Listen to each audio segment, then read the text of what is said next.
commencer, bonjour à toutes et à tous. Merci d'être venus ce soir.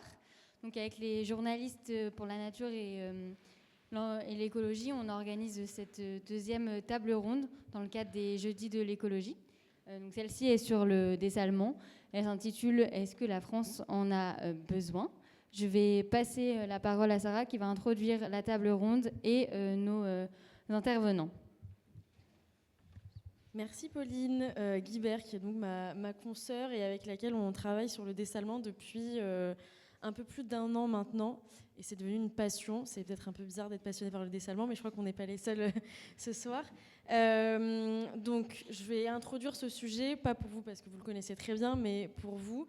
Le dessalement, c'est pas du tout quelque chose de nouveau.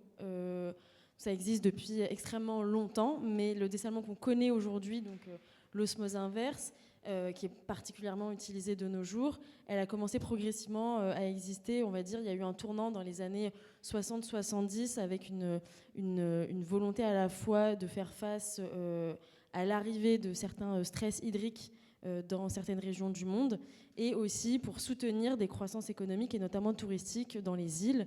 En Europe, par exemple, l'Espagne est vraiment la championne du dessalement. On retrouve ça dans les Canaries, mais aussi sur son territoire. Et on a aussi le dessalement au Moyen-Orient, que je pense que vous avez tout ça en tête, dans les pays du Golfe, pour subvenir aux besoins, mais aussi pour s'établir en termes d'économie et établir la vie là-bas, tout simplement, parce qu'on a besoin d'eau pour vivre, en fait. Et donc aujourd'hui, l'idée, c'était de parler du dessalement en France, parce que c'est un sujet qui paraît très éloigné de notre pays. Et pourtant, il y a à peu près, si je ne dis pas de bêtises, mais dans le rapport de l'IGED, il y a établi qu'il y avait 7 unités de dessalement en France, soit à titre ponctuel, soit à titre pérenne. Et s'il y a notamment le cas de Mayotte dont on va parler et qu'on va prendre comme exemple parce que c'est un véritable laboratoire de comment est-ce que le dessalement peut être à la fois utilisé à bon escient ou comment est-ce que ça peut être aussi un scandale environnemental et également dans la gouvernance et dans la prise de décision de pourquoi est-ce qu'on choisit d'utiliser le dessalement alors qu'on pourrait choisir d'autres types d'usage d'eau ou de comment est-ce qu'on peut utiliser la ressource en eau d'autres manières. Et ça, on va l'aborder avec Alain Messonnier notamment, qui est également pointilleux sur ce point-là, de dire que le dessalement n'est pas une fin en soi et qu'il y a d'autres choses à faire avant. Donc voilà, pour dresser un petit peu le tableau de cette soirée qu'on va passer ensemble, on va avoir 1h15, enfin un petit peu moins maintenant parce que j'ai beaucoup parlé, mais d'échanges avec les invités. Et ensuite, on va passer à une partie questions-réponses quand on sentira qu'ils sont un peu épuisés de parler. Donc, pour les présenter, nous avons, par ordre, vous avez ici Éric Tardieu, qui est directeur général, c'est bien ça le titre, de l'Office international de l'eau, donc OIEAU. Toutes les voyelles. À côté de lui, Maxime Thérillon, anciennement Osmosun, aujourd'hui Watera, c'est ça, et vous êtes directeur commercial général, pardon, excusez-moi, je vous ai baissé en grade. À côté, il y a Damien Deveau, qui est enseignant-chercheur conférencier en écotoxicologie à l'Université de Bordeaux et de Mayotte. À côté de lui, Patrick Roux, qui a eu la gentillesse de venir un peu en catastrophe. Son collègue Michel Pascal lui a demandé, et donc vous êtes co-auteur du premier rapport sur le dessalement commandé par le ministère de l'écologie. Et vous travaillez, vous représentez aujourd'hui, ce soir, l'IGED. Et à ses côtés, Frédéric Ducarme, vous êtes enseignant-chercheur écologue à Sciences Po Paris et au musée d'histoire naturelle. Voilà. Et à l'Université de Mayotte, c'est ça ? Chercheur à l'Université de Mayotte aussi. Voilà, pour notre super panel. Avant de passer la parole à ma collègue, il y a Alain Messonnier, qui est ici, qui nous fait le plaisir de sa présence depuis Marseille, ou peut-être à côté de Marseille, je ne sais pas où vous êtes exactement. Bonsoir. Marseille, c'est Marseille. Marseille, super. Et donc Alain Messonnier est président de l'Institut méditerranéen de l'eau et a eu une petite carrière de 25 ans à Veolia, si je ne dis pas de bêtises sur la durée. Mais vous me le direz. 36 ? Bah, je vous ai un peu rajeuni, mais bon, c'est pas grave. Voilà, donc merci en tout cas de votre présence, de votre écoute, et bah, j'espère que vous allez ressortir aussi passionnés que nous sur ce sujet à la fin. Merci. Et donc, pour commencer, je vais donner la parole à vous, Pascal Roux. L'idée est un peu de dire finalement de quoi on parle, de présenter la technologie, son fonctionnement dans un premier temps. Je vous laisse attraper un micro qui est juste devant vous. D'accord. Bonjour à tous. Nous avons fait à l'IGEDD, qui est l'Inspection générale de l'environnement, un rapport en 2025 sur donc, le dessalement. C'était suite à une commande du ministère, parce qu'il n'y avait aucun rapport jusqu'à présent sur ce sujet-là. Alors, ce n'est pas un rapport scientifique, c'est un rapport généraliste. Donc, il est public, il est consultable sur Internet. Et donc, c'est un état de l'art du dessalement en France et dans le monde. On a eu quelques déplacements en France, dans les régions en stress hydrique, notamment dans le Roussillon. On est allé en Espagne visiter l'usine de Barcelone. Et puis, des collègues sont allés au Maroc voir ce qui se passait, également dans les Antilles et à Mayotte. Donc, le but du jeu, c'était de faire donc, un panorama des techniques principales existantes. On n'a pas fait trop dans la recherche, sachant qu'il y a des technologies émergentes, mais on n'a pas trop creusé. Et c'était de voir les coûts économiques aussi du dessalement, et puis également les impacts qu'on peut voir, constater sur l'environnement, en tout cas ceux qu'on veut bien nous laisser voir parfois, et puis les difficultés que ça représente, et les avantages aussi que ça représente, parce qu'il y a parfois des cas où c'est la seule solution possible, notamment dans les îles sèches où il n'y a pas d'eau naturellement. La seule solution, c'est soit apporter de l'eau par bateau, soit la produire sur place, en fait. Donc il y a des cas où c'est indispensable. Voilà, et donc ce rapport, il fait une petite centaine de pages. Donc sur les technologies, il y a deux principales technologies. La technologie majeure, c'est l'osmose inverse. Grosso modo, c'est on fait passer l'eau salée dans une membrane et ça ressort derrière sans le sel, quoi. Je simplifie. Voilà. L'autre technologie concurrente, mais qui est plus ancienne et qui est moins rentable, c'est la distillation, c'est-à-dire on fait chauffer l'eau et puis évidemment avec la vapeur d'eau on a de l'eau propre.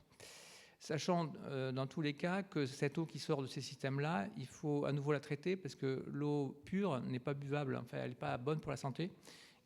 Donc il faut ajouter des éléments pour qu'elle soit potable. Voilà, très simplement. Après, mes collègues pourront aller plus dans le détail.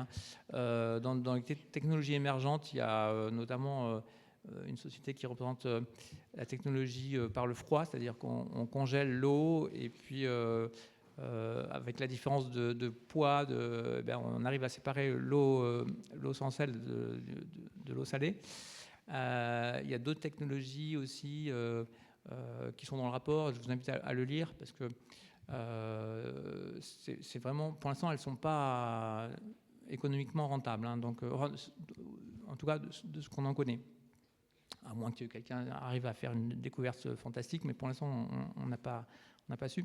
On a également vu les fabricants, enfin les constructeurs d'usines de dessalement, donc Suez, on a eu des entretiens à Veolia aussi. Il faut savoir que les Français sont parmi les premiers pour avoir des marchés à l'international sur ces domaines-là. Suez est l'un des premiers dans le monde. Et dans le monde, il y a actuellement à peu près 22 000 usines de dessalement. Alors de toute taille. Sur ce sujet-là, je me permets de vous couper parce qu'on voulait demander à Maxime Oterilion de nous faire un point sur le marché du dessalement à l'international et puis en France. Donc il y a un deuxième micro si vous voulez prendre la suite, mais après si vous voulez terminer, vous pouvez aussi terminer votre phrase quand même. Oui, donc 22 000 à peu près usines dans le monde. Les plus grandes font quasiment 1 million de mètres cubes par jour, ce qui est énorme, ce qui permet d'alimenter une ville de 5 à 8 millions d'habitants, enfin selon les normes de consommation françaises, parce qu'en France, on consomme à peu près 100 à 120 mètres cubes par habitant. Aux États-Unis, ils sont à pas loin des 400, donc ça dépend du mode de vie. C'est sûr que quand on a une piscine, quand on prend une douche tous les jours et compagnie, ça va vite. Donc derrière ça, il y a des questions de sobriété qui se posent également. Que dire d'autre voilà, pour l'instant, je m'arrête là et puis je répondrai aux questions. C'est déjà pas mal, merci. Je vous laisse enchaîner. Merci, donc merci de cette introduction. Nous, donc société Watera, on a un concepteur, fabricant et installateur de solutions de traitement d'eau, y compris de dessalement, avec dans le portefeuille de solutions une solution Osmosun, donc d'osmose inverse alimentée à l'énergie solaire pour tenter de résoudre la problématique de l'alimentation énergétique sur les systèmes de dessalement par osmose inverse. On avait été interrogé justement dans le rapport de l'IGEDD également. Je reviendrai sur la partie technologique ensuite. Sur le marché, c'est vrai je ne veux pas vous piquer le panorama, mais il y a vraiment donc ces gigas centrales pour des grandes villes et qui ont vocation à fonctionner de manière continue, parce que finalement ça fait partie du mix hydrique qui alimente ces villes. On a aussi sur ces capacités qui vont jusqu'à 200-300 000 m3, même peut-être 500 000 m3 par jour sur des villes comme en Australie, où toutes les grandes villes ont en fait une bouée de sauvetage avec un mix d'alimentation en eau qui ne repose pas sur le dessalement, mais qui ont des stations de dessalement à disposition en cas de besoin, disons, s'il y a une sécheresse prolongée, ils peuvent redémarrer ces installations de dessalement sous quelques semaines, quelques mois, pour justement couvrir les besoins lorsqu'on peut les anticiper avec la baisse des réservoirs, la baisse des autres ressources, pour redémarrer le dessalement, qui est à nouveau utilisé comme dernier recours. Toutes les alternatives doivent toujours être exploitées avant. C'est plus économique, vraisemblablement. On peut revenir après sur la partie économique. Et ensuite, on a évidemment toutes les capacités. On a des systèmes qui font jusqu'à quelques mètres cubes par jour. Et on voit sur des îlots en Polynésie, par exemple, des pensions de famille, des habitats relativement isolés, qui historiquement reposaient sur des pluies saisonnières qui tombent pendant quelques mois de l'année et qui se retrouvent finalement à plus pouvoir avoir assez d'eau avec ces pluies qui sont peut-être irrégulières avec les phénomènes El Niño notamment sur le Pacifique pas mal, qui font qu'ils n'ont plus suffisamment d'eau pour couvrir l'intégralité de l'année de leurs besoins en eau. Et c'est là où le dessalement devient un besoin lorsqu'en plus on a une consommation trop importante. Donc sur le marché, on a vraiment toutes les tailles. On a aussi finalement une expertise historique sur les acteurs français, mais on constate aussi que finalement tous les pays industriels qui ont des besoins en dessalement se constituent une industrie, se commencent à fabriquer eux-mêmes les installations. Ça fait longtemps dans les pays du Moyen-Orient. On voit avec l'émergence du dessalement au Maroc depuis 5 à 10 ans une forte accélération du secteur industriel sur le Maroc. Et peut-être comprendre un peu le phénomène, parce que le Maroc est aussi une bonne illustration, on reviendra après sur d'autres exemples, mais le Maroc historiquement, pourquoi est-ce qu'ils ont eu besoin de dessalement depuis une quinzaine d'années ? Premièrement, une baisse de précipitations, donc un besoin croissant avec des années de sécheresse successives, donc sous l'impact du changement climatique, avec en plus une baisse des réservoirs naturels qui étaient les neiges dans la chaîne de l'Atlas, qui faisait distribuer l'eau tout au fil de l'année sur les zones côtières plus habitées. Et donc ça, c'est sur la partie offre, et sur la partie demande, on a une demande croissante avec un niveau de vie croissant et un secteur de l'agriculture qui a aussi des besoins croissants. Et donc en fait, pris en étau, entre l'offre et la demande, ils se retrouvent à finalement plus avoir suffisamment de ressources naturelles exploitées depuis des années pour répondre à leurs besoins en eau. Et c'est là où d'abord ils se sont mis à essayer de réutiliser évidemment les eaux usées dans une certaine mesure, pour l'irrigation notamment, et puis finalement à se mettre à dessaler. Et là donc Veolia installe une centrale, je crois 900 000 m3 si je ne me trompe pas sur Rabat, donc c'est des très grandes installations. Et voilà, ça dépeint un peu le contexte dans lequel ce besoin peut être très bien illustré. Puis on voit un front de la soif qui remonte finalement. On voit donc, on parlait des Canaries, ensuite on est remonté sur le sud de l'Espagne, à nouveau sur les primeurs, toute l'agriculture du sud de l'Espagne dépend quand même très fortement du dessalement.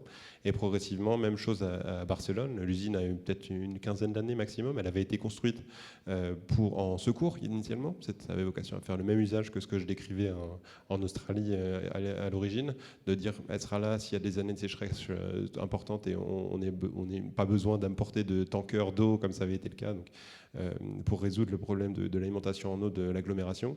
Et finalement, aujourd'hui, cette usine, elle fonctionne à plus de 80% de manière continue toute l'année pour répondre aux besoins, alors que déjà, vous avez visité l'usine, vous savez mieux que moi, mais l'agglomération de Barcelone est reconnue comme exemplaire dans l'usage qu'elle fait de l'eau, raisonnée, sobre, avec un certain niveau de réutilisation des eaux usées, pour justement pas avoir à dépendre du dessalement. Et malgré tout, aujourd'hui, c'est utilisé utilisé quasiment à pleine puissance. Et donc la question, c'est jusqu'où remonte ce front de la soif que je présentais. Et c'est un peu tout le sujet d'aujourd'hui. Quelle place pour le dessalement? Merci. Est-ce qu'on sait à peu près l'utilisation du dessalement? Il y a celle qui est pour ce qu'on appelle drinking water, donc pour boire de l'eau potable. Il y a celle dont vous avez parlé par rapport au Maroc, par exemple, c'est pour subvenir aux besoins de l'agriculture, pour subvenir aussi aux besoins de l'industrie et pour supporter une croissance. Et l'Espagne aussi, sur la Costa Brava, pense à faire ça pour soutenir la croissance touristique qui est quand même très importante pour ce pays. Est-ce qu'on a des chiffres pour savoir quelle est la part d'utilisation du dessalement pour les besoins des foyers et quelle est la part pour les besoins plutôt industriels ou économiques? Est-ce qu'aujourd'hui, on a ça dans la littérature scientifique? La moitié des stations de dessalement sont réputées être à vocation non eau potable. D'accord, merci. Et alors, si je peux rajouter quelque chose. Allez-y, Alain, oui. Sur le cas du Maroc, à l'objectif 2030, on est à 2,3 milliards de mètres cubes d'eau par an, dessalée, avec donc la moitié pour les villes, et un peu plus d'un quart pour l'OCP, et un peu moins d'un quart pour l'agriculture. L'OCP, c'est l'entreprise des phosphates, donc ceux qui font les engrais phosphatés. C'est un cas très intéressant parce que l'Office chérifien des phosphates est un des deux plus gros consommateurs d'eau du Maroc, et depuis l'an dernier, ils sont autonomes en eau.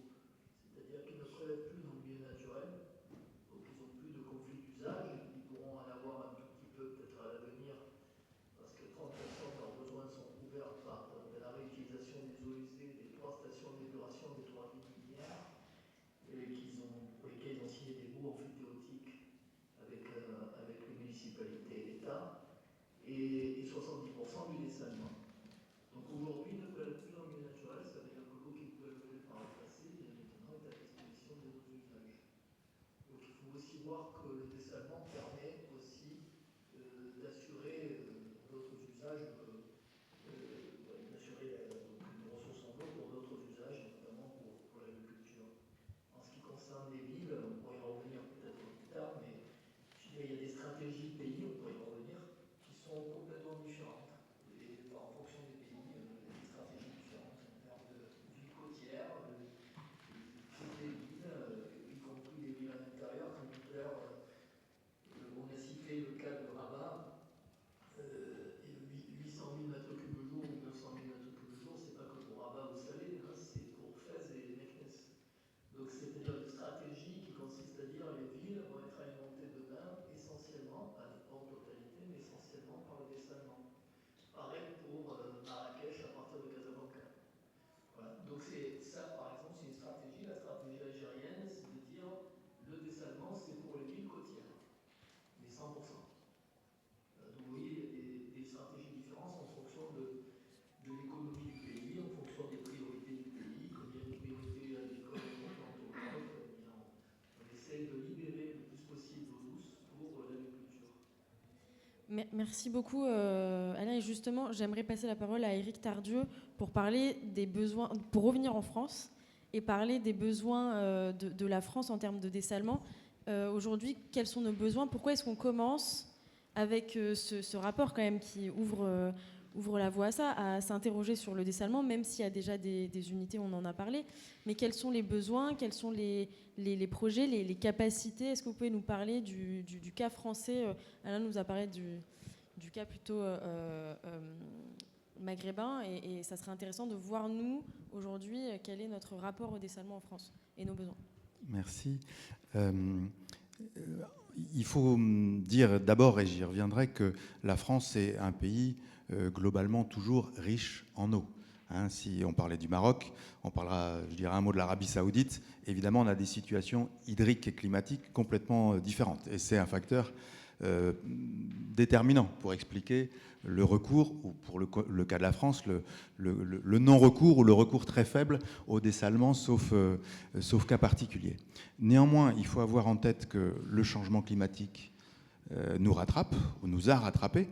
Un rapport, je ne sais plus s'il est du ministère ou de France Stratégie, indique que quasiment 90% du territoire national français sera en stress hydrique à l'horizon 2050, je crois. Donc, c'est la disponibilité de la ressource en eau est une préoccupation qui va se généraliser, et on le voit dans des événements extrêmes très régulièrement. C'est généralement l'été, avec des sécheresses qui se multiplient. Donc, l'enjeu de sécurisation de la ressource, il va monter en puissance en France, et la question se posera. Aujourd'hui, le dessalement a une part très faible du mix hydrique. Je ne sais pas si le rapport a donné un pourcentage, mais c'est une très faible part, et dans des cas très particuliers, les Outre-mer, certains territoires iliens, des territoires touristiques, ce type de situation. Et il est peu probable, je lance un débat, mais qu'on aille à des taux extrêmement importants, tels que ceux qu'on peut constater, et où le dessalement apparaît comme la ressource indispensable. Cap-Vert, pour reprendre un exemple, je ne sais pas s'il est similaire, on parlera de Mayotte tout à l'heure, mais Cap-Vert, l'archipel du Cap-Vert, c'est 55% de leurs ressources aujourd'hui, qui sont sur le dessalement. Tout besoin confondu, eau potable, tourisme, industrie, agriculteurs. Alors voilà, Maldives, 90%. Donc on en a beaucoup des exemples comme ça. Alors Cap-Vert, ça doit être quelques centaines de milliers d'habitants. Arabie Saoudite, 70%, le dessalement dans le mix hydrique. C'est un pays de 36 millions d'habitants. Et globalement, à l'échelle mondiale, vous me demandiez de parler de la France, mais j'ai élargi un peu. On a, je crois, quelque chose comme 180 pays qui ont déjà recours au dessalement. Donc la France est quand même un petit peu en retrait, très clairement, dans son expression de besoin, et aussi dans sa maturité réglementaire. Il n'y a pas de cadre réglementaire en France pour dire ce que doit être une installation de dessalement, quelles normes elle doit respecter, ce qui n'est pas le cas dans un certain nombre d'autres pays. Et pourtant, on parlera de Mayotte, mais pourtant, il y a des usines qui sont là ou qui sont en cours de construction sans cadre réglementaire à date. Et donc il y a un enjeu. Il y a un enjeu réglementaire. Mais le dernier point peut-être que je voudrais mentionner en réponse, c'est que la réussite du dessalement, elle passera par l'intégration du dessalement dans une vision plus large. J'ai évoqué la notion de mix hydrique. Bon, c'est un peu jargonnant, mais je pense que c'est vraiment ça l'idée que moi je voudrais faire passer, c'est que le dessalement n'a pas vocation à se substituer à des nouvelles ressources. C'est une nouvelle ressource qui, dans un certain nombre de cas, apparaît comme indispensable, à condition que on lui trouve la bonne place. C'est comme un instrument supplémentaire dans l'orchestre, mais on ne va pas faire jouer au trombone la partition des violons. Mais dans un certain nombre de morceaux qu'on a à jouer, dans un certain nombre de territoires, on a besoin de cette ressource-là, sauf à changer complètement de projet de développement économique. Alain l'a mentionné pour le Maroc, de développement agricole, de gestion démographique. Enfin, c'est d'abord le besoin qui conduit au recours au dessalement. Il ne faut pas faire n'importe comment, je pense qu'on va y venir tout à l'heure aussi. Et le dernier point que je voulais mentionner, c'est que le débat sur l'intégration du dessalement dans le panel des ressources en eau, de même on pourrait mentionner d'ailleurs la réutilisation des eaux usées, traitées, c'est qu'il doit obliger à une réflexion sur la gestion de la demande, sur les économies d'eau. Nous, c'est vraiment le message qu'on cherche à faire passer. Il ne s'agit pas d'être pour ou contre le dessalement, il s'agit de l'intégrer dans une approche globale, et dans cette approche globale, il y a une priorité. Qu'est-ce que je peux économiser en termes d'eau? Comment est-ce que je peux gérer ma demande? La meilleure ressource en eau, c'est l'eau dont on n'a pas besoin.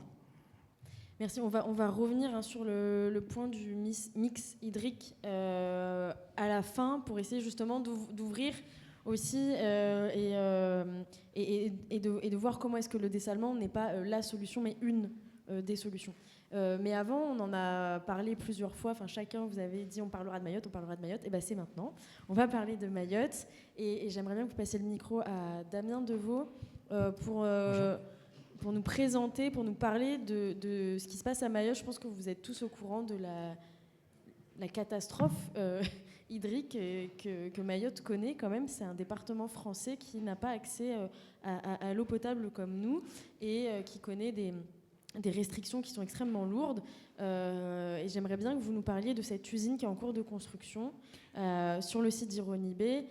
que vous avez suivi, que vous continuez de suivre et qui pose certaines interrogations à la fois environnementales, mais à la fois aussi des choix que l'on fait, comment on les fait, au regard des possibilités qu'il y a à côté et de la question énergétique aussi, parce qu'on n'en a pas parlé, mais les usines de dessalement sont quand même alimentées pour la majeure partie d'entre elles par énergie fossile et parfois éolien et parfois solaire. Mais voilà.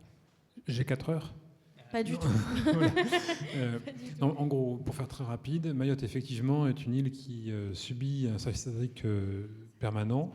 Alors une crise par définition est fugace et surprend un peu tout le monde, mais là c'est une crise qui dure depuis 3-4 ans à plein et qui avant était des flashs d'alerte qui voilà.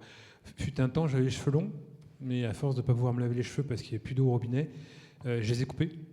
Oui, pour ça, oui. Et à un moment, on était rendu à 8 heures d'eau tous les 4 jours. Vous imaginez tout le monde qui lance pour laver la vaisselle, pour se laver, laver le linge. Et encore nous, on avait la possibilité d'une certaine souplesse. Voilà. Donc c'est assez particulier, mais bon, je ne vais pas me mettre trop long là-dessus. Alors, après, il y a d'autres solutions pour qu'on obtienne de l'eau dans une île comme Mayotte, comme par exemple le fait de faire davantage de forage. Mais c'est une petite île. On a souvent cette problématique-là dans les îles. Nous, on ne l'intéresse pas vraiment, mais la première région française pour sa densité, c'est l'Île-de-France. La deuxième, c'est Mayotte. La troisième, c'est la Martinique. On ne se rend pas compte que les îles qu'on imagine comme étant des poches de biodiversité, puis on est tous pendus sous un bananier, on regarde des tortues, sont en fait des zones très urbanisées, avec une pression humaine terrible sur un environnement qui, justement, il y a quelques années ou quelques décennies, était exemple de tout ça.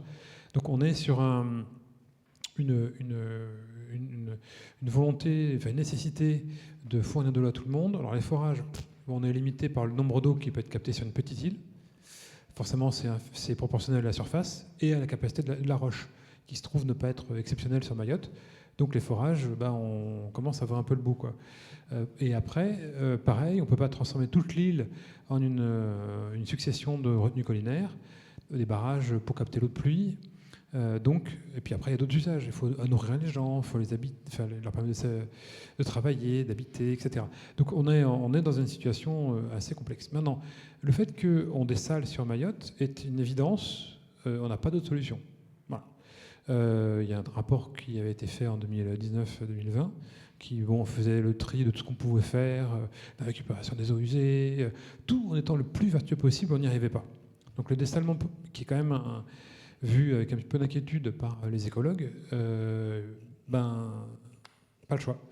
Donc, c'est posé la question de où maintenant mettre l'usine, parce qu'il faut arriver à pomper de l'eau de mer pour, évidemment, heureusement, à l'échelle mondiale, 80% de la population se trouve à moins de 100 km de la côte. Donc, quelque part, c'est l'un des atouts du dessalement. C'est ce qu'on dit, que la population humaine aime beaucoup la mer. Enfin, un tropisme pour la côte, tant mieux.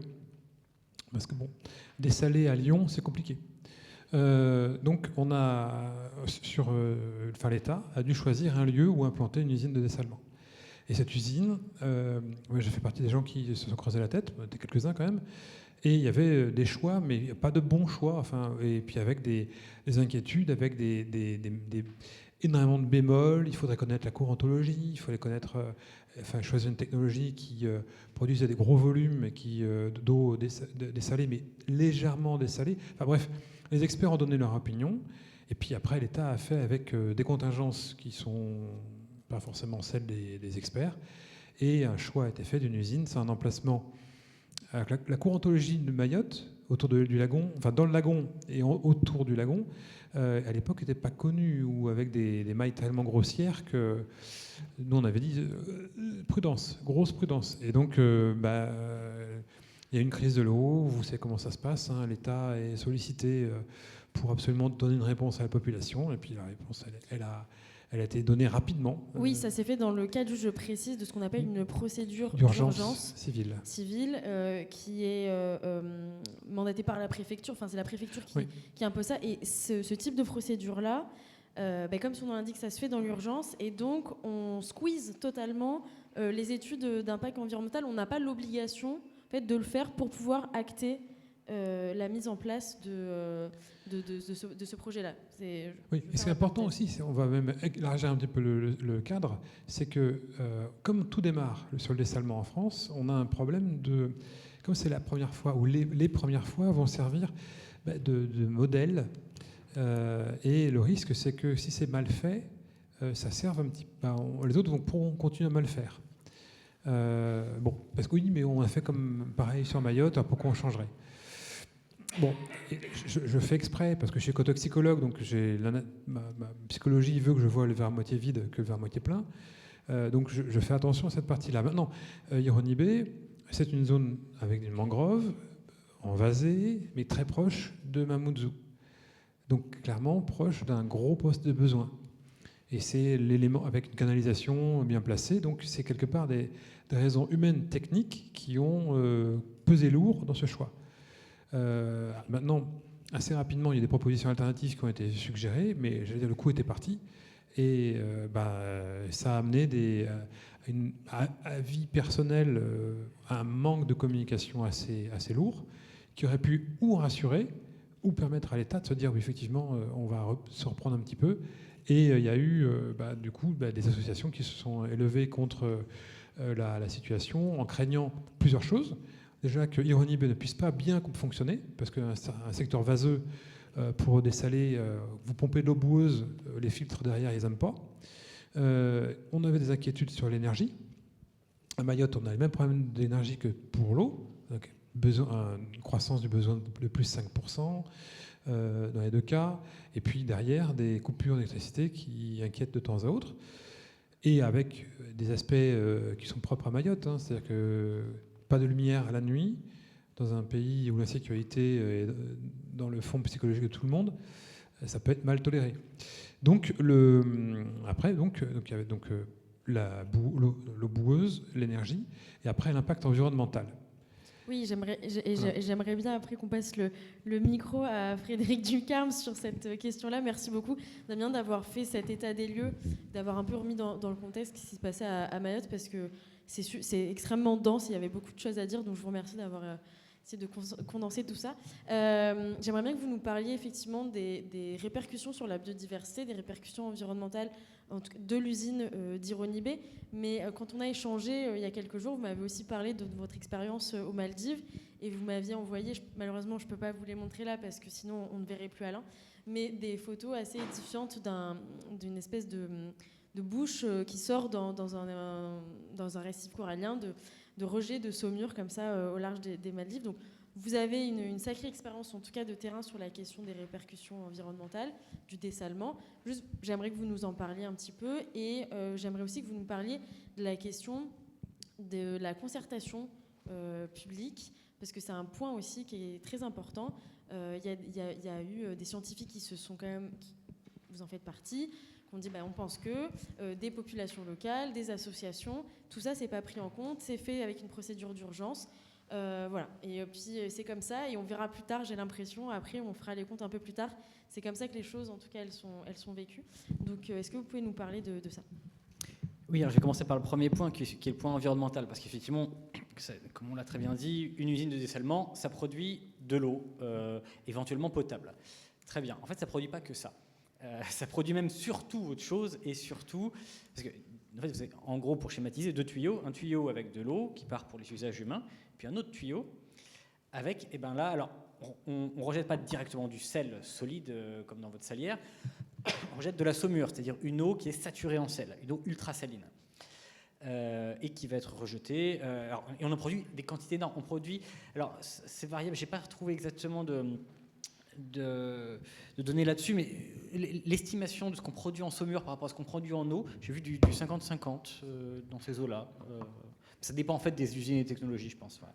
Donc dites-vous que quand on produit, là tout ce qu'on a entendu parler tout à l'heure, donc de millions de mètres cubes, etc., c'est des millions de mètres cubes d'eau pour la canalisation, et c'est des millions de mètres cubes de saumure qui partent généralement dans la mer quand on est sur la côte.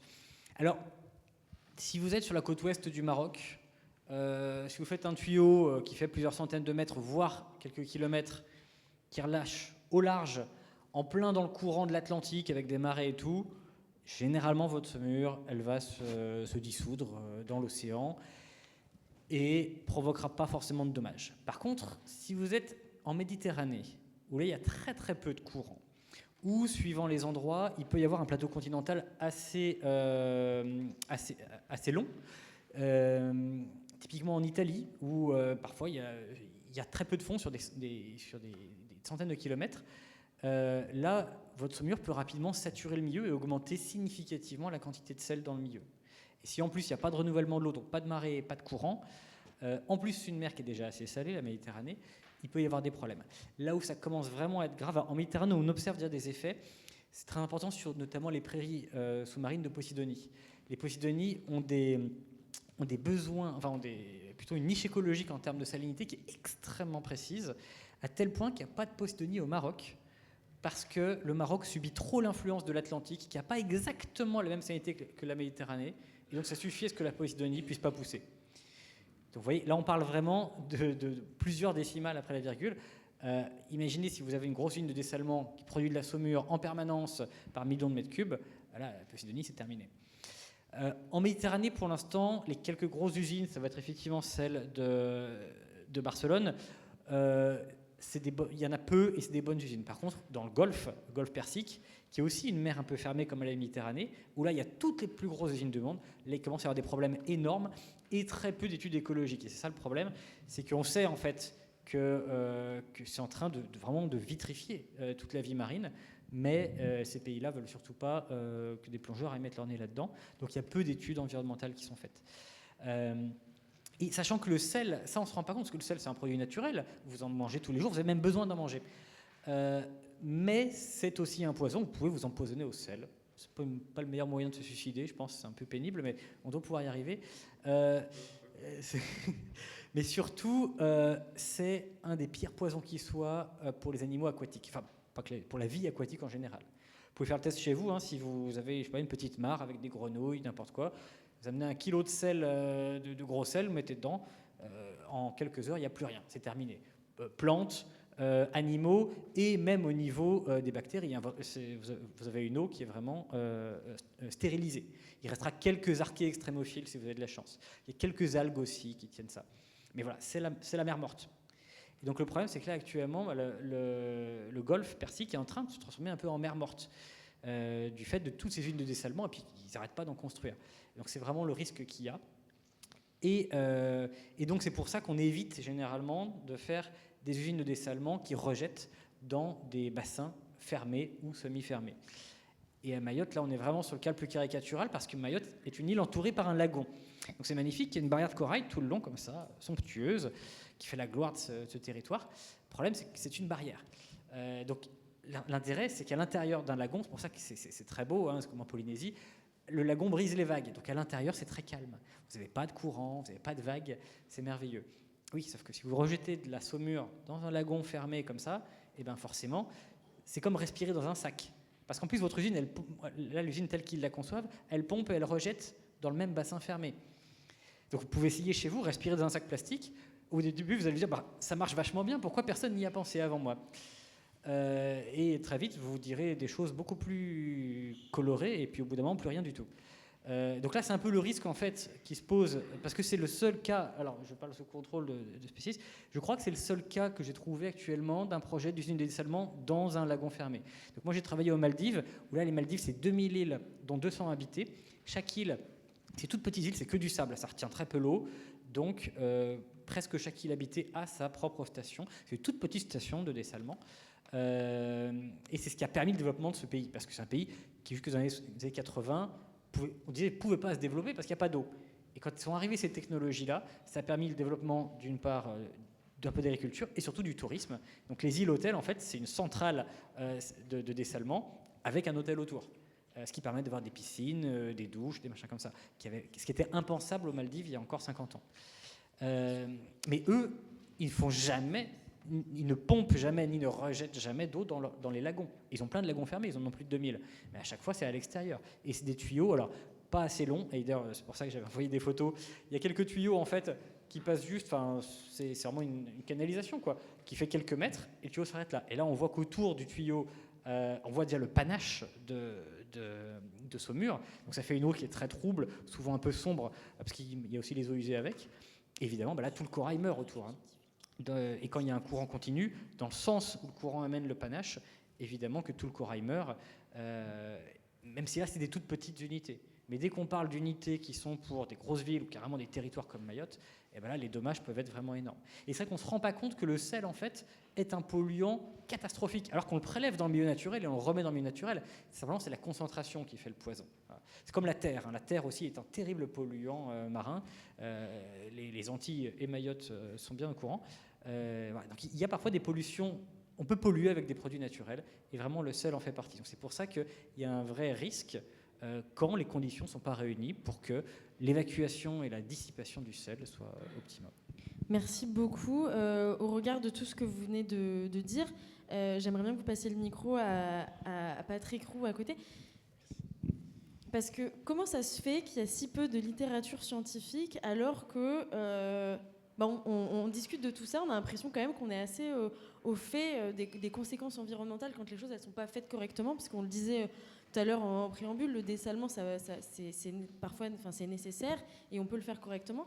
Mais quand vous avez écrit le rapport, que vous avez vu le cas de Mayotte, sachant que c'est une commande du ministère de la Transition écologique, ce rapport, je le répète, qu'est-ce que vous en avez pensé ? Comment est-ce que vous avez trouvé de la ressource ? Vous me disiez que justement ça avait été un point un peu de difficulté. Oui, alors on a fait le rapport. Alors au départ, c'était pas un rapport que sur les impacts écologiques, c'est un rapport aussi à vocation économique. Sur la partie impact écologique, on a été surpris de ne pas trouver d'études scientifiques avec des exemples, avec des faits étayés. On a souvent des rapports où on dit qu'il y a un impact sur le milieu, mais c'est pas très précis. Alors peut-être que dans le lot, il y en a sûrement qui sont précis, mais à chaque fois, on en ressort, tiens, c'est bizarre, il n'y a pas d'études à long terme de l'impact d'une usine sur le milieu. Et ça, d'ailleurs, on l'avait demandé sur l'ancienne usine de Mayotte, qui est toujours en activité, mais ils étaient obligés de faire des reporting, ils ne l'ont jamais fait.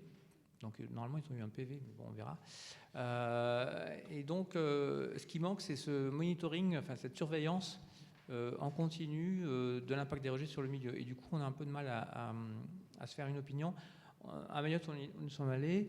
On a vu des photos d'un plongeur, parce qu'ils sont obligés de faire des plongées quand même une fois par an à peu près, pour voir un peu ce qui se passe au niveau du tuyau de relâchage de la Saumur. Et il faut avouer que sur 10-20 mètres carrés, il n'y a pas beaucoup de vie. Il y a quelques petits poissons, mais pas grand-chose. Et puis après, ça redevient normal. Mais il faut dire que l'usine de Petite Terre, elle produit 3000 mètres cubes par jour à peu près dans ces eaux-là. Donc ce n'est pas un gros volume. Et elle rejette au large, effectivement, dans les courants. Après, ce que nous disent les industriels, ils nous disent, vous savez, du sel dans l'eau, il se dilue, c'est pas bien grave, quoi. Il revient finalement dans son milieu. C'est un peu le discours de certains industriels. Après, au-delà de la Saumur, il y a aussi des produits chimiques qui sont relâchés parce qu'on est obligé de nettoyer les filtres, les processus mécaniques et compagnie. Donc il y a des produits pour éviter d'avoir du tartre, pour que ça y ait plus de fluidité dans les circuits. Et il y en a quand même une bonne vingtaine. C'est un peu comme une machine à laver qu'on nettoie de temps en temps. Donc, et là, on n'a pas d'étude d'impact sur l'influence de ces produits sur le milieu. Alors, d'un autre côté, on a interrogé des pêcheurs qui ne nous ont pas apporté d'éléments, en fait. À Barcelone, on a demandé, on n'a pas eu d'informations. Donc, du coup, on a peu d'informations et c'est vraiment étonnant. Donc, alors, côté scientifique, je ne sais pas si... Effectivement, en fait, parce que ce genre d'études, il faut qu'elles soient commandées. Alors, en plus, tous les pays où il y a beaucoup de dessalement depuis longtemps, ce n'est pas les plus grands pays universitaires. À part Israël, mais qui, pour autant, ne fait pas beaucoup d'études là-dessus, parce que c'est aussi un des gros pays du dessalement, Israël. Ce qu'on sait, en tout cas, c'est effectivement l'impact du sel sur les organismes. Ça, on connaît. Par contre, la question, en fait, la dilution de ces saumures dans le milieu, ça dépend de l'usine, combien elle produit, où est situé le tuyau, quelles sont les conditions du milieu en termes, comme je dis, de courant, de marée, etc. Donc en fait, ça dépend de chaque endroit. Il y a des endroits où vous pouvez faire des énormes usines et tout balancer, ça ne posera pas de problème. Il y a des endroits où une toute petite usine suffira à vous flinguer complètement une baie entière, voire une région plus large. Et ça, en fait, c'est ça qu'on ne sait pas exactement. Mais ce qui pose problème, c'est que personne ne semble motivé pour financer de telles études. Et ça, c'est un petit peu dommage. Et je vais dire une autre chose, mais j'ai oublié, donc ça reviendra.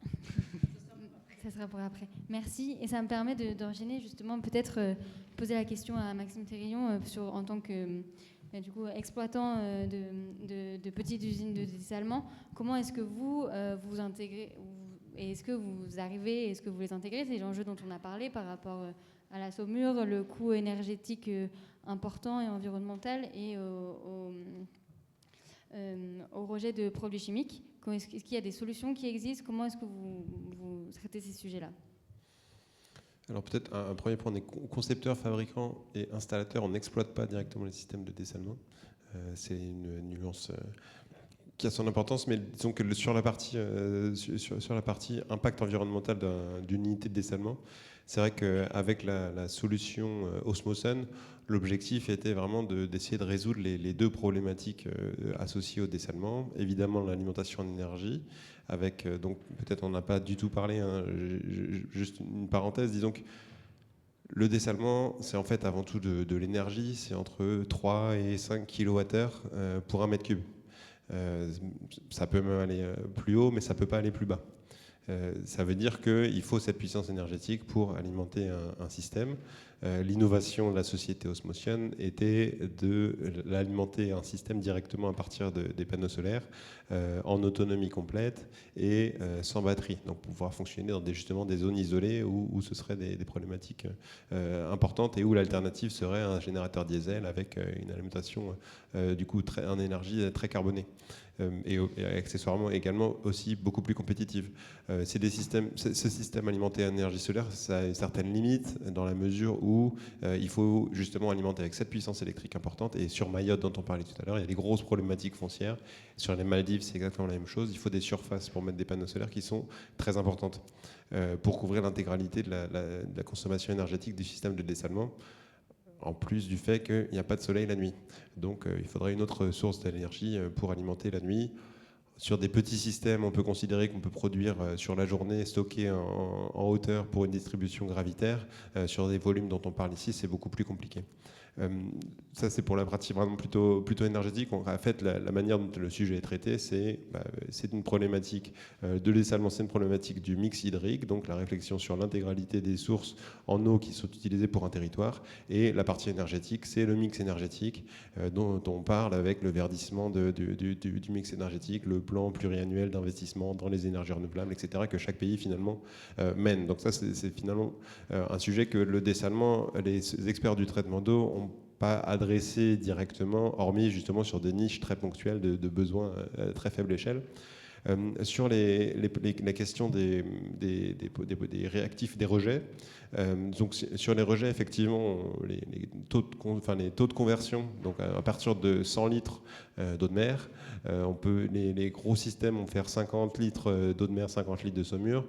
C'est vrai que le choix industriel qui a été fait par notre société, c'était de dire on peut aussi baisser ce taux de conversion et avoir un système qui fonctionne tout aussi bien et qui en plus a une chance de précipiter les sels dans les membranes et donc de colmater les membranes plus basses si on a un taux de conversion qui est plus faible. Donc en fait, à partir d'un même système, on peut produire 50 litres ou on peut choisir de produire 30 litres. Donc en fait, ça sera un système qui coûtera plus cher pour un mètre cube produit, mais avec un concentrat, donc un rejet salé qui sera moins impactant pour le milieu. Pour les petits systèmes qu'on a fait en France, on y reviendra tout à l'heure sur les exemples, mais typiquement ce qui nous a marqué aussi, c'est que finalement le contexte réglementaire est très lâche. C'est-à-dire qu'il n'y a pas beaucoup de réglementations qui sont imposées. Là, c'était des acteurs qui n'étaient pas des acteurs publics, qui évidemment s'inscrivent dans les règles du droit, mais donc il y avait des besoins d'études d'impact environnemental et d'autorisation de la police de l'eau, qui rassemble les différentes compétences locales sur l'eau et qui devait donner des autorisations. Pour pouvoir donner ces autorisations, il a fallu justement mettre en place donc, un taux de conversion qui était plus faible, comme je le soulignais tout à l'heure. Donc, on veut dire qu'à partir d'une quantité donnée d'eau de mer, on va faire moins d'eau potable. Pas de réactifs chimiques, donc les antitartres dont on parlait tout à l'heure, qui sont nécessaires pour empêcher le colmatage des membranes. On peut fonctionner sans, donc il fallait faire sans. Et en plus de ça, c'était mettre en place des systèmes de dilution, c'est-à-dire on vient pomper plus d'eau de mer pour ensuite pour diluer le concentrat pour en faire baisser la salinité. Donc avec en plus des systèmes de diffusion qui soient bien pensés dans des zones avec des courants pour éviter une concentration dans un lieu donné comme c'était décrit tout à l'heure. Donc c'était très cadré, mais c'est très dépendant des polices de l'eau qui sont locales. Et on constate qu'il y a en fait différents niveaux de considération en fonction des zones. Sur le Var, il y a une volonté absolue qu'il n'y ait pas une multiplication des petits systèmes, donc la porte est fermée. Sur les Pyrénées orientales, il y a quand même beaucoup moins d'alternatives en termes d'alimentation en eau, et il y a eu ce souhait de dire on fait bien, mais on accepte qu'il y en ait quelques-uns. Et on a pu constater aussi que d'autres entreprises avaient souhaité installer des systèmes et déployer des systèmes qui avaient été fermés et qui n'ont jamais fonctionné parce que justement ne s'inscrivaient pas dans ces réglementations et au moins ces besoins de demande d'autorisation. Un autre point sur le marché français qui est assez important et qui est aussi associé à la technique, c'est finalement ces membranes d'osmose inverse qui produisent de l'eau potable.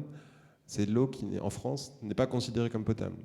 L'eau potable en France doit en fait être au contact d'équipements qui ont tous eu des attestations de conformité sanitaire. Il n'y a aucun fabricant de membrane d'osmose inverse pour le dessalement qui a fait la démarche d'obtenir ces attestations de conformité sanitaire. C'est-à-dire qu'aucun des fabricants de membranes, donc il n'y a pas de grands fabricants de membranes en France, mais aucun n'a concrètement observé une profondeur de marché qui justifierait d'investir pour obtenir ces attestations de conformité sanitaire pour les membranes. Pourtant, donc évidemment, on a parlé de Mayotte. Saint-Martin, c'est une île qui dépend aussi à 100% du dessalement aujourd'hui. Saint-Barthélemy également. Et dans ces cas-là, où les îles bretonnes, où il y a des besoins saisonniers ponctuels qui sont aussi adressés avec les systèmes de dessalement pour de l'eau potable, dans ces cas-là, il y a des dérogations qui sont attribuées en disant en fait, c'est de l'eau qui est potable chimiquement, qui est considérée comme potable dans tous les pays du monde. On vient lever cette contrainte des attestations de conformité sanitaire. Mais ça, c'est un signal fort du marché qui indique qu'il n'y a pas une perspective de développement du dessalement en France qui est perçue par les acteurs industriels en tout cas.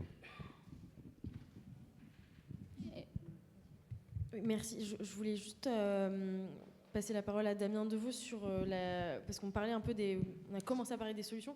Il y a la solution que vous portez depuis un moment, qui est celle d'une barge offshore alimentée par l'énergie thermique des mers. Ça fait beaucoup de mots à expliquer, donc allez-y. Prenez pas trop de temps parce que l'heure tourne, mais c'était important d'en parler. Comme on est tous des physiciens à Pointer, on sait tout ce que c'est qu'un cycle de Carnot, donc je m'arrête là, vous avez tous compris. Non, en fait, vous prenez un fluide colporteur, donc c'est un fluide qui va pouvoir changer d'état. En changeant d'état, il va passer notamment de liquide à gazeux. En passant de liquide à gazeux, il va du coup prendre plus de place, tout comme l'essence dans votre voiture qui pousse un piston. Et bien là, du coup, en changeant d'état, passant de liquide à gazeux, il va créer une détente. Et donc, du coup, cette détente va un souffle, si vous voulez, et qui va permettre de faire tourner un turbo-alternateur. Et après, plus loin dans le cycle, puisque le cycle est fermé, votre gaz va être liquéfié pour repartir sur le cycle. Maintenant, qu'est-ce qui fait passer le liquide, qu'est-ce qui fait devenir gazeux le liquide? C'est la chaleur, notamment la chaleur de surface en zone tropicale. Et qu'est-ce qui fait liquéfier le gaz? Eh bien, c'est l'eau de profondeur dans l'océan qui est toujours à 4 degrés. Donc, du coup, vous pompez à 1000 mètres de profondeur une eau qui, du coup, est froide, 4 degrés, qui va, du coup, liquéfier votre gaz, et vous pompez en surface une eau tropicale à 24-26 degrés, qui va, du coup, rendre gazeux votre liquide. Voilà, c'est le principe. Gros avantage, vous avez de l'eau en continu. Là, de l'eau de surface en océan et en profondeur, c'est inépuisable. Là, l'intérêt, par contre, c'est que vous pouvez, avec cette énergie, dessaler juste à côté avec un équipement de dessalement classique. Et l'intérêt aussi d'une barge, parce que ce projet avait pas de barge à Mayotte, mais en Martinique, a été porté par l'État. qui fait au passage œuvre de courage sur l'innovation. Eh bien, le problème, c'est qu'à Mayotte, on a eu un cyclone, vous voyez, Chido. Donc nous, l'idée, c'est qu'on s'était posé la question de savoir comment on pouvait faire pour décrocher l'usine de dessalement, enfin la barge de dessalement, de l'espèce de tuyau, parce que c'est un gros tuyau du coup, hein. Et donc il y a tout un travail pour pouvoir avoir des turbinothèques sur la barge, tout en ayant du dessalement, tout ça offshore, par 1500 mètres, enfin à l'aplomb de 1500 mètres de profondeur minimum. Donc on est à 4, 5, 6 km au large de Mayotte. Donc l'impact de la saumure dont tu évoquais l'effet de panache est nul, puisque vous êtes au large, hors lagon de 5 km. On est comme le wharf que tu évoquais au Maroc ou aux Maldives. Et même topo par rapport à l'eau tiède que vous produisez. Avec 5 km, vous avez largement le temps pour que le panache soit éliminé. Et qui plus est, vous ne touchez pas les espèces benthiques, parce que les espèces qui craignent le plus sont les espèces qui ne peuvent pas bouger. Les espèces vagiles peuvent bouger. Les espèces sessiles sont coincées. Elles peuvent être végétales ou animales. Vous pouvez avoir des foraminifères, vous pouvez avoir des coraux, des herbiers. Tout ça, ça ne bougera jamais. Si la salinité commence à bouger, à augmenter ou à atteindre des choses qui deviennent critiques par rapport à leur seuil de tolérance, c'est fini. C'est être sur place ou mourir. C'est pas compliqué. Les espèces vagiles, elles peuvent partir. C'est pour ça que les tortues, les cétacés, les dugongs, on peut suspecter que si ça ne leur plaît pas à Ironibé, ils vont s'en aller. Ils ont le choix de partir. Ou les poissons. Voilà. Donc ce projet-là de l'énergie thermique des mers, ce n'est pas Damien Devaux qui l'a inventé dans son coin, c'est Jules Verne. Hein. Vous relisez avec cet œil-là 20 000 sous les mers et vous vous demanderez comment le Nautilus fonctionne, d'où il puise son énergie. Si vous avez apprécié Isaac Asimov, le cycle Fondation, c'est évoqué dedans aussi. Si vous avez un goût pour Star Wars, Coruscant, l'île principale, est aussi fonctionnant, notamment. Donc c'est quelque chose qui traîne, vous voyez, depuis Jules Verne et un inventeur limousin, donc j'en profite pour faire un clin d'œil. Voilà. Et donc actuellement, Sao Tomé, la Dominique, Sao Tomé, la Dominique et les Grands Canaries sont en train de réfléchir à s'installer un équipement flottant pareil. Et Bora Bora est en train de s'équiper d'une installation, de faire les travaux préparatoires à l'installation d'une usine à énergie thermique des mers, version terrestre. Voilà. Merci pour les recos de lecture et de films. Oui, merci. Et je voulais, juste avant de passer à la dernière partie, repasser le micro à Maxime Térillon, parce que vous avez évoqué donc, des projets dans le sud de la France. Mais comme depuis le début de la conférence, on dit que finalement, il y en a moins potentiellement moins qu'ailleurs du dessalement, peut-être qu'on peut revenir sur quel type de projet se développe dans le sud de la France.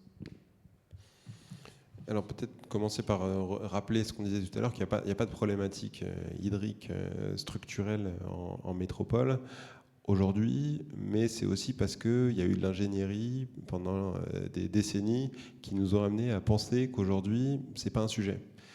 Si on regarde au début du XXe siècle, l'étiage de la Seine, on pouvait se retrouver des étés où la Seine était à sec. On a du mal à l'imaginer aussi. On parle des crues, mais on ne parle pas du fait que c'était à sec. Mais potentiellement, s'il n'y avait pas eu tous les travaux de régulation du flux de la Seine, ça se reproduirait au niveau aujourd'hui.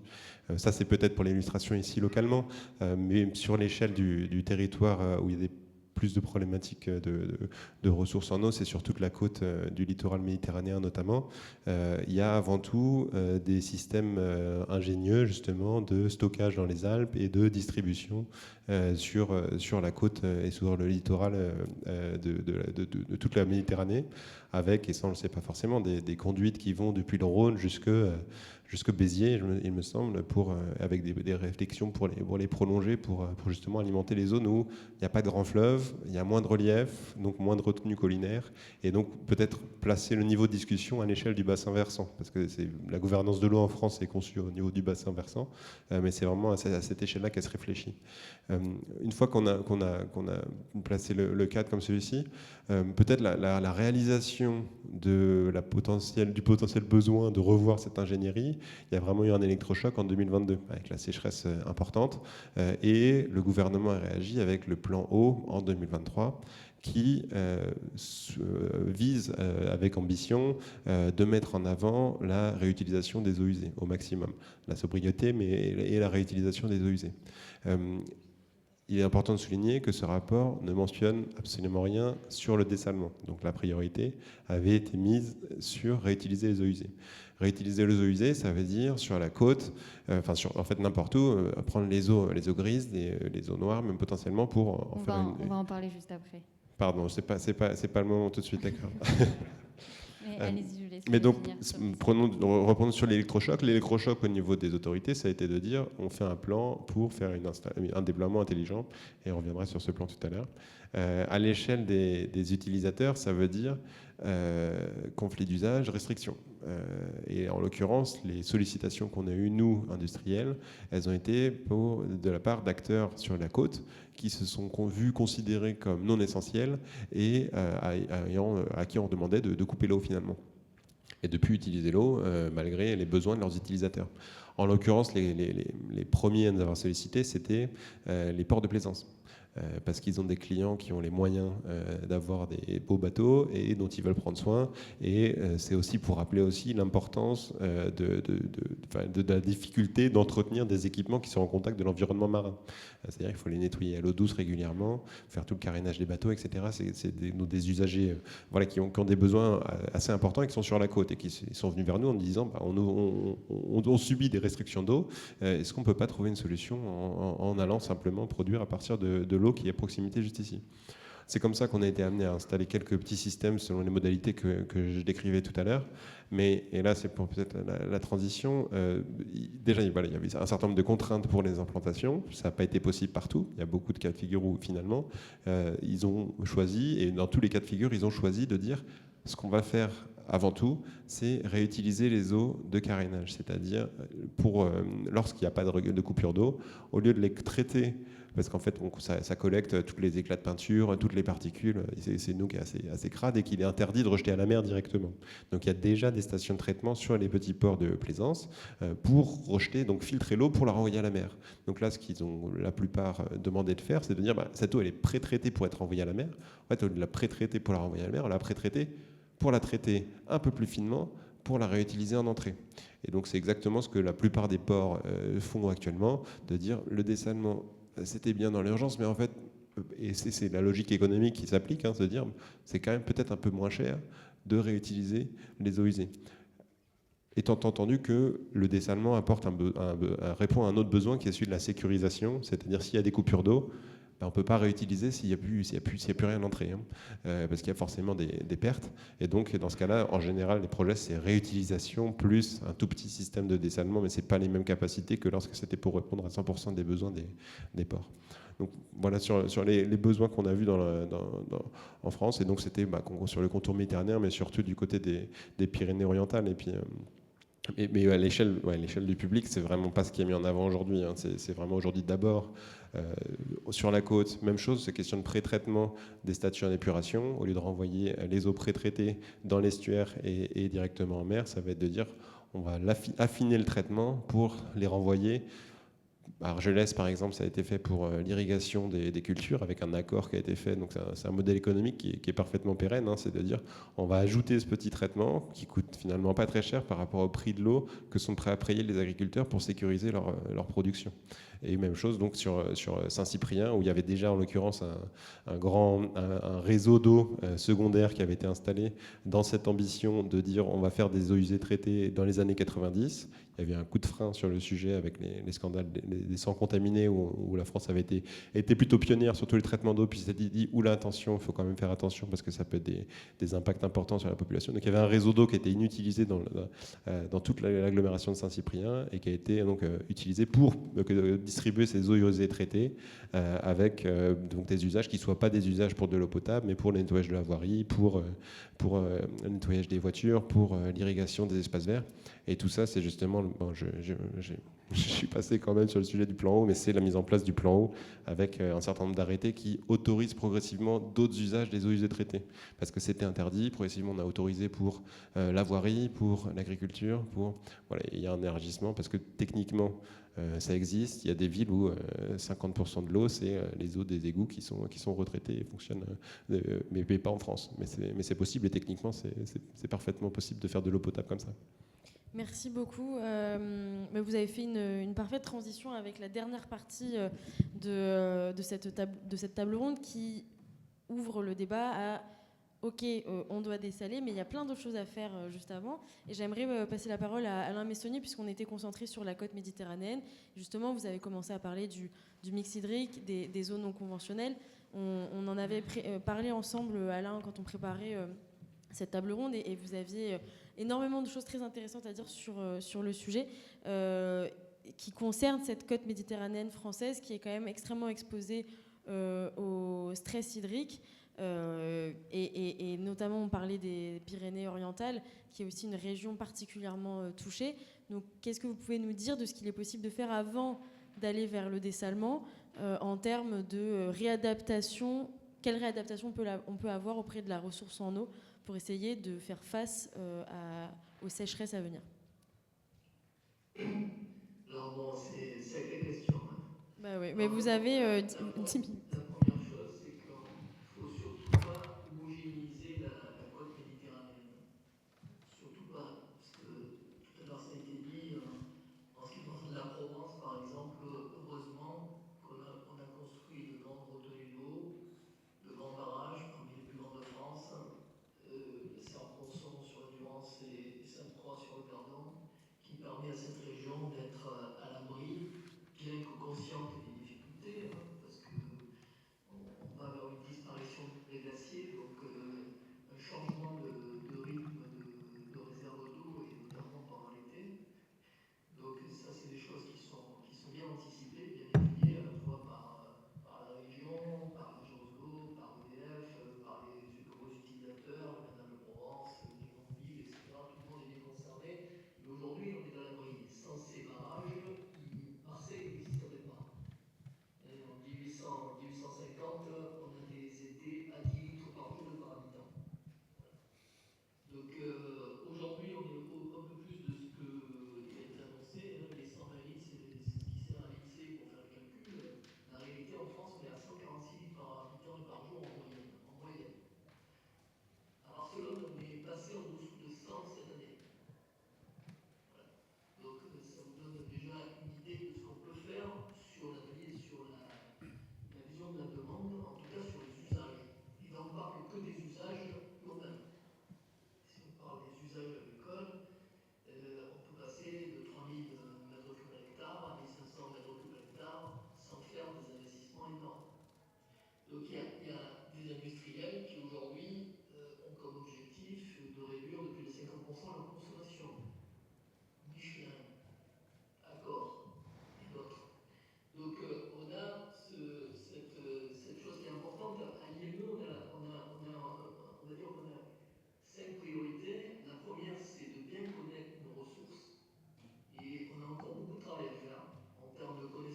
pas prêt au dessalement, mais comme l'a dit tout à l'heure Eric Tardieu, j'étais dans un état de... Nous, on est autour de 3000 mètres cubes par an et par habitant. La Jordanie, ils sont à moins de 100.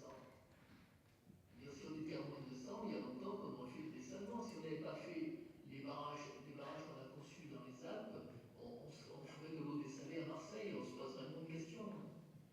Et après, ça n'empêche pas qu'il faut faire bien sûr les études d'impact, il faut regarder où est la meilleure courantologie, où on doit prélever de manière à gêner le moins possible l'environnement, bien entendu. Et sur le dernier point, il y a quand même pas mal d'études qui sont en cours, et notamment un pays qui avance beaucoup dans le dessalement, qui est le Maroc, puisqu'ils vont passer d'à peu près autour de 200 millions de mètres cubes l'an dernier traités par an à 2300 millions de mètres cubes, objectif 2030, et un peu le saut. Et bien donc de ce fait, ils mettent leurs universités à contribution pour travailler sur qu'est-ce qu'on fait avec les saumures.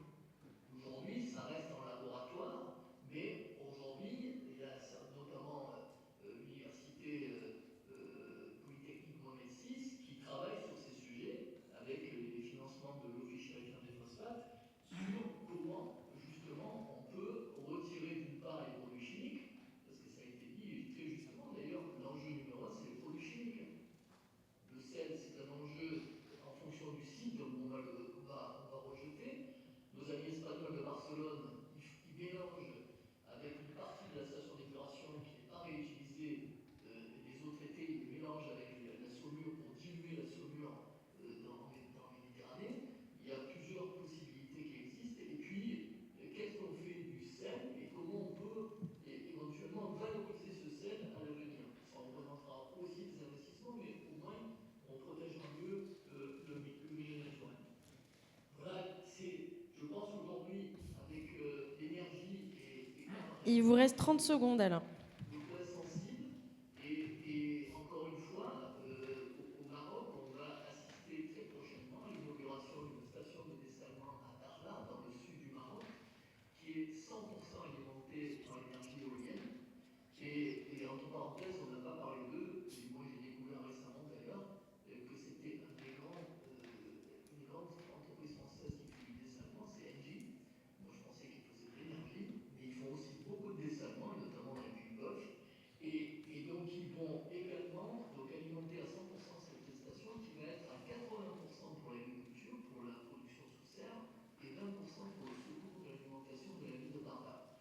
Et à partir de cette zone éolienne qui est extraordinaire en termes de vent, on va tirer une ligne de haute tension qui va aller jusqu'à Casablanca pour apporter l'énergie à la station de dessalement de Casablanca qui elle-même va alimenter les villes jusqu'à Marrakech. Donc là, vous avez un choix qui a été fait, mais ce choix s'accompagne de mesures justement d'études et de regarder comment on va pouvoir évoluer et protéger le plus possible l'environnement. Merci beaucoup, Alain. Merci d'avoir conclu, finalement, parce qu'il est 20h30 passé. On va passer justement à la partie questions avec vous. Donc voilà, est-ce que vous avez des questions ou pas? Sinon, moi, j'en ai encore plein, mais Isabelle. Bonsoir.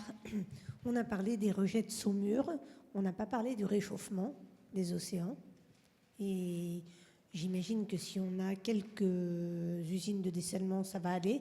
S'il y en a beaucoup, qu'est-ce qu'on peut attendre en termes écologiques? Oui, effectivement, comme c'est indiqué par mes confrères, on a des processus, notamment quand on va traiter la distillation. Comme on a dit, en gros, pour dessaler, vous avez les membranes, enfin filtration ou la distillation. Je grossis. Les rejets d'eau sont réchauffés. Et donc, dans des petits volumes d'eau, bon, typiquement dans l'océan, ça risque de se disperser et de n'avoir pas d'effet assez rapidement. Mais dans les petits volumes d'eau, genre le golfe Persique, qui est déjà une bouilloire, on peut avoir des situations d'augmentation de température, oui, avec des impacts environnementaux renseignés. Donc, de ce côté-là, oui. Alors déjà, on va avoir une gestion différenciée de la dilution du sel. Ça fait peiner la dilution du sel. Et après, vous avez des espèces qui ont des tolérances thermiques, tout simplement. Trop chaud, ça ne va pas, elles meurent. Et le corail notamment, effectivement. Donc oui, il y a plusieurs niveaux. Hein. On a été très rapide, on a parlé d'antiscalant, on a parlé de... Bon, c'est comme l'acide sulfurique qui est utilisé pour retirer le tartre notamment. Donc c'est des produits qui finissent dans l'environnement.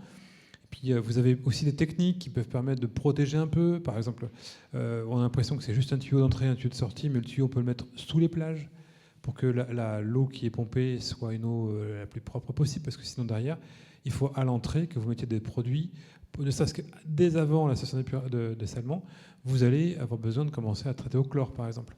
Et vous avez après toute une série, bon, pas être trop informatique, mais il y a 5 points où vous allez avoir des usages de produits chimiques.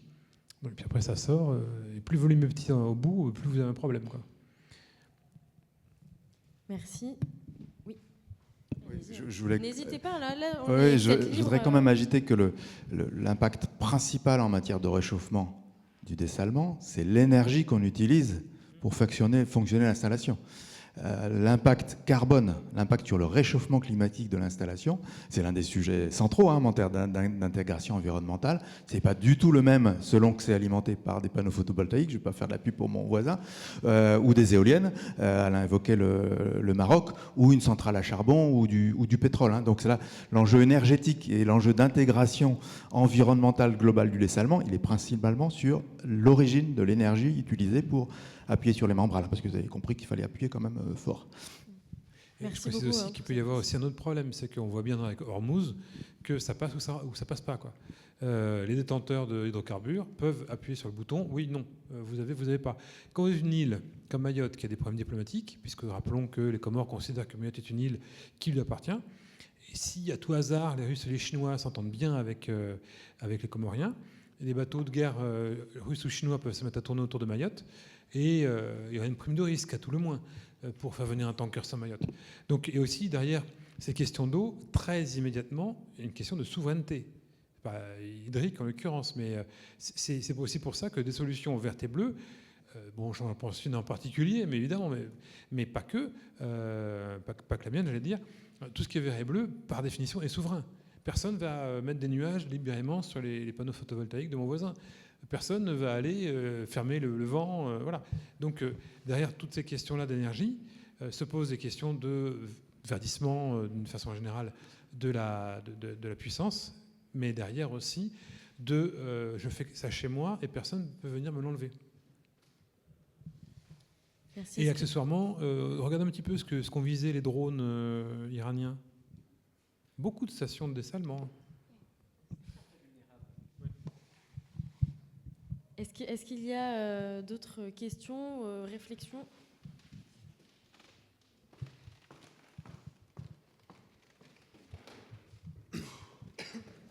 Oui, je me posais une question un peu plus technique. Vous parliez du fait de déplacer, si possible, dans certaines régions sensibles, les tuyaux d'éjection de la saumure, mais je me demandais s'ils étaient toujours très faisables, étant donné que ce sont quand même des tuyaux et que vous parlez quand même de volumes très importants en termes de mètres cubes, et surtout ces tuyaux, ils sont sous l'eau, donc est-ce que ce sont des travaux conséquents qui ont aussi des impacts, ou est-ce que ce sont des travaux relativement négligeables par rapport aux impacts globaux ? En tout cas, sur Mayotte, les tuyaux pour évacuer les rejets, sur la facture globale qui est d'une centaine de millions d'euros, c'est une grosse partie quand même. Hein. Enfin, je ne veux pas dire de bêtises, mais c'est peut-être 20 millions d'euros, j'en sais rien.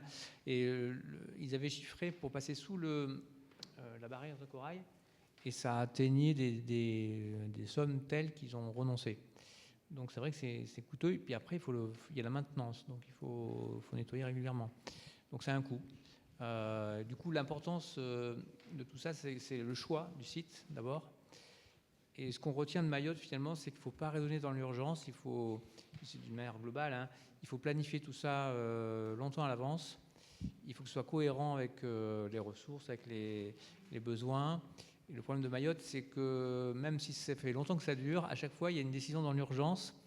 Et je me rappelle que la petite usine de Mayotte sur Petite Terre, ça avait été décidé, le choix de l'entrepreneur, c'était parce que dans la réponse à l'appel d'offres, il disait « je gagne 15 jours ou 3 semaines », et donc il a été choisi. Et en réalité, il n'avait aucune expérience en construction de l'usine de dessalement, et au total, ça a été un désastre parce qu'il a fallu faire, déjà ça a pris du retard, et puis il a fallu corriger des erreurs, enfin voilà. Et l'usine d'ailleurs est installée sur une colline qui s'effondre, hein, donc donc voilà, le choix du site c'est vraiment important, et la morale de l'histoire c'est qu'il faut anticiper longtemps avant plutôt que raisonner dans l'urgence. Voilà. Oui, il y a aussi une chose, c'est qu'effectivement ces tuyaux ils sont fragiles. Et alors moi j'ai pas regardé des grosses installations où de toute façon les tuyaux sont souvent à plusieurs centaines de mètres voire kilomètres du rivage, mais aux Maldives une grande partie des tuyaux sont cassés. Et en fait vous avez un tuyau qui est fait, déjà ils vont pas très loin, il est fait pour aller pour passer la barrière corail et aller à une dizaine, parfois vingtaine de mètres. Assez souvent en fait, ces tuyaux qui sont ces petites stations, hein, donc les tuyaux sont gros comme ça. Très vite, ils sont encroutés. D'ailleurs, ils sont parfois pleins de corail parce que tant qu'ils ne sont pas près de la bouche, le corail, il est content, lui, d'avoir un support. Hein, il pousse, il ne sait pas sur quoi il est. Donc, ces tuyaux s'encroutent, s'alourdissent, font plus de prise à l'eau. Si vous avez une grosse gorgone comme ça qui se met, c'est magnifique. Sauf que c'est une voile, le truc. Donc, dès qu'il y a du courant, et en fait, très souvent, ces tuyaux, ils cassent. Et puis, quand le tuyau est cassé, en fait, les gens ne sont même pas au courant, généralement. Moi, je me souviens d'avoir documenté un hôtel 5 étoiles, un des hôtels les plus chers du monde, dont je ne vais pas dire la marque, où le tuyau était cassé et à quelques mètres de la plage. C'est-à-dire qu'on a des gens qui payaient 300 000 € la semaine pour se baigner, et justement la saumure était diluée avec les eaux usées. Hein. Donc c'était sympa comme baignade, voilà. Et on avait pourtant une clientèle, d'émirs qui venaient se baigner là-dedans. Donc oui, c'est fragile, ça demande de l'entretien. Voilà, c'est pas parce qu'on est dans un milieu vivant. De même que l'eau qu'on pompe, on l'a dit tout à l'heure, ce qu'on pompe, c'est pas de l'eau du robinet ni de l'eau de source. Ce qu'on pompe, c'est un milieu vivant. C'est-à-dire que dans l'eau de mer, si vous remplissez une bouteille d'eau de mer, vous avez des millions d'êtres vivants dedans. Vous avez du plancton, vous avez des bactéries, vous avez des virus, vous avez des protistes, des archées, plein de trucs. Enfin, si vous gardez une bouteille d'eau de mer comme ça, vous allez voir se développer plein de choses. Il y aura même des successions. Et quand on pompe ça pour le mettre dans une usine, le problème c'est que l'usine, si votre tuyau il pompe comme ça en permanence, il y a des éponges qui vont se mettre dans votre tuyau qui vont dire hey, moi je suis super contente d'avoir un courant d'eau qui passe comme ça avec plein de nourriture. Donc il y a plein d'animaux qui vont coloniser l'intérieur. Donc c'est pour ça qu'on est obligé d'avoir des produits chimiques en permanence pour tuer tout ça, et d'avoir une maintenance, de devoir changer ses équipements, renouveler, etc. Et ça c'est très complexe. Et évidemment tous ces produits que vous mettez pour tuer ce qui rentre, produits souvent ils se retrouvent dans ce qui sort. Donc c'est pas très bon. Le but étant de tuer la vie marine, forcément en bout de chaîne, vous avez des produits qui sont pas super bons pour l'environnement. D'autres questions, remarques peut-être aussi?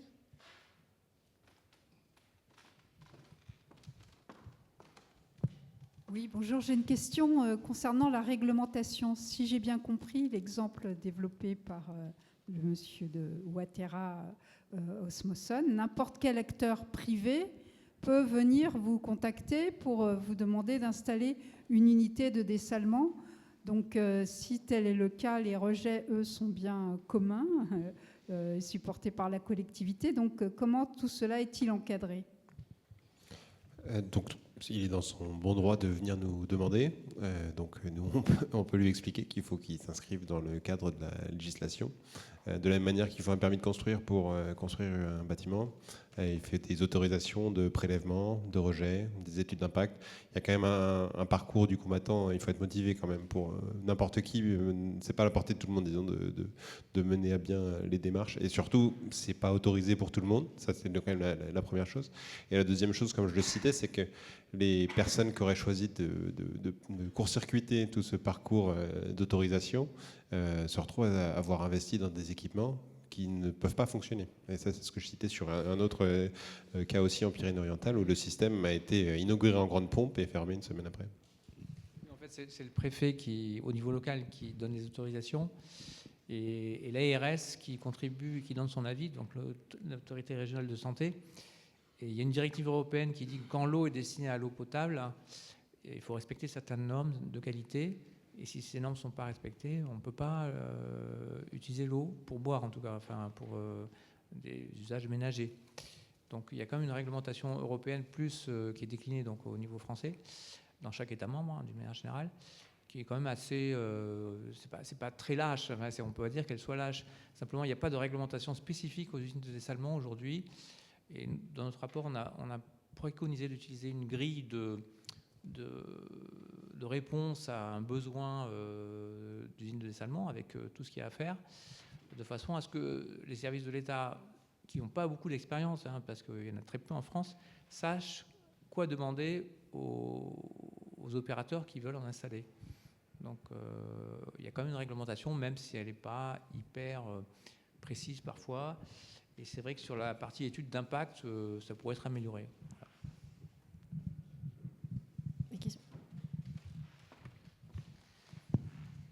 Alors, moi, j'ai une petite question de profane, donc peut-être un peu bête, mais la saumure qui sort des usines de dessalement, elle n'est pas du tout revalorisable en sel consommable ou en autre chose. Enfin, est-ce qu'il y a des projets de valorisation de la saumure?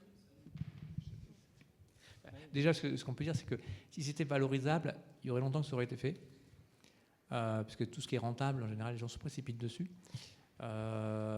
C'est un peu l'idée de la traiter pour faire d'autres produits. En fait, pour l'instant, c'est au niveau industriel, on ne le voit pas, mais je sais pas, je vais peut-être laisser. Non, en fait, le problème, c'est que si c'était que du sel, pourquoi pas, mais c'est du sel là qui est mélangé avec plein de produits chimiques.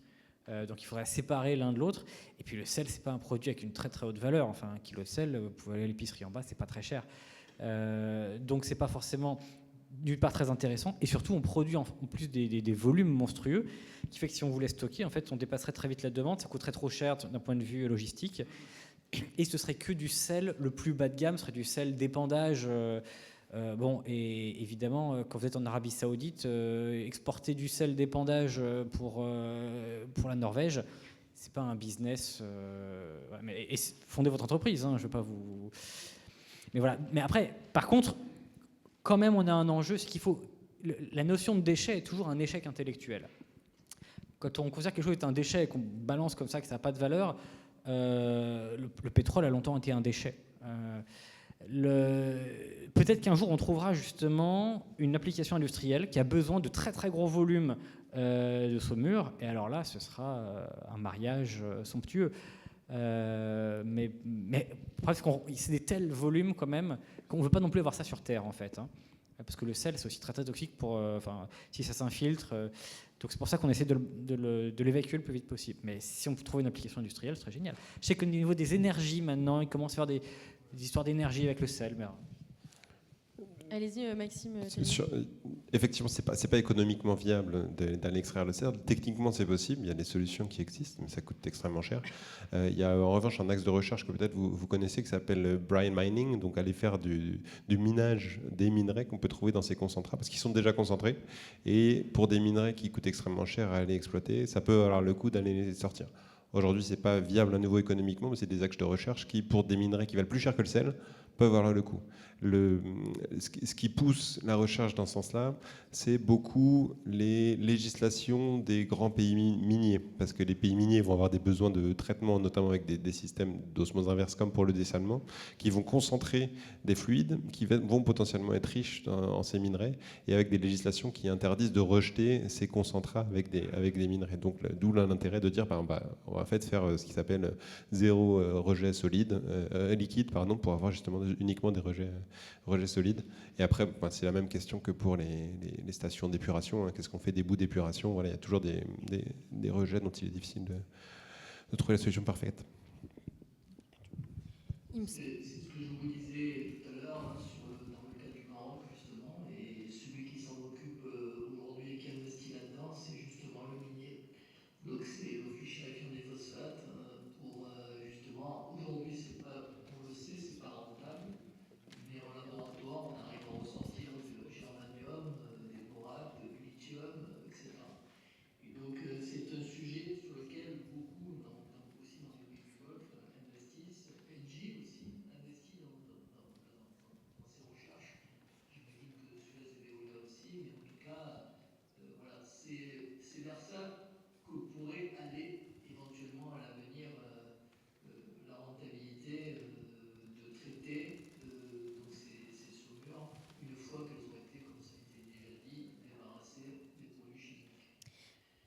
Et juste, il y a un projet, en réalité, c'est peut-être une utopie pour l'instant, mais l'agence de l'eau Catalogne, quand on l'a rencontrée l'année dernière, un des directeurs nous disait que ça serait formidable de voir exister à nouveau les salins qu'il y avait sur la Costa Brava, et donc à partir des saumures, donc effectivement séparer les produits chimiques à l'intérieur, mais du coup toujours dans une idée de valorisation touristique, évidemment. Mais voilà, il y a d'autres projets aussi comme ça qui sont peut-être moins industriels, mais qui existent aussi, qui germent. Il y a aussi la version retour, c'est-à-dire qu'il y a aussi les centrales à osmose. C'est pour l'instant à l'échelle de laboratoire, on va dire, mais il y a aussi des gens qui essayent d'obtenir de l'énergie, puisqu'on parle de membrane avec de l'eau, du sel qui passe, ceux qui ne passent pas, qui essayent de récupérer de l'énergie grâce à ça. Et là, le gisement d'énergie est considérable. Donc, il y a peut-être aussi, plus tard, tout comme le pétrole était considéré comme de la poix gluante et inutile à l'époque lointaine, là, peut-être que demain, on réutilisera le sel pour faire ce genre de gestion-là, retour. Les centrales à osmose, c'est encore un peu la science-fiction, mais c'est développé autour de ce qu'on appelle Bref, il y a un nexus en ion électron. Je vous pose des détails, mais au niveau des membranes, il y a tout un tas de travail qui peut se faire, qui est pour l'instant à échelle laboratoire, qui peine à percer parce qu'en France, on arrive. Vous connaissez la veille de la mort? Entre le laboratoire et l'industrie. C'est au milieu. Voilà. C'est ça qu'on appelle la veille de la mort. Et bien, là, on a plein de trucs en laboratoire, ça meurt, et puis après, parfois, c'est sauvé. Mais dans cette partie-là, peut-être que le sel demain sera récupéré pour faire justement tourner les centrales à osmose. Merci pour vos réponses. Est-ce qu'il y a d'autres questions ou pas? Non? Mais sinon, je vous remercie beaucoup tous les 6 de votre présence, que ce soit en présence ou à distance, justement. Merci beaucoup Frédéric Ducarme, Patrick Roux. Merci Damien. Non, c'est Patrick. Damien Deveau, Maxime Thérillon, Éric Tardieu et Alain Messonnier. Et merci à vous d'avoir fait le déplacement aujourd'hui à l'Académie du Climat pour cette conférence organisée par les JNE, l'Association des journalistes écrivains pour la nature et l'écologie, sur le dessalement, qui est un sujet complexe, d'avenir en France ou pas, on va voir, mais en tout cas qui soulève encore beaucoup de questions, comme vous l'avez vu, et de tâtonnements. En tout cas, je vous remercie beaucoup.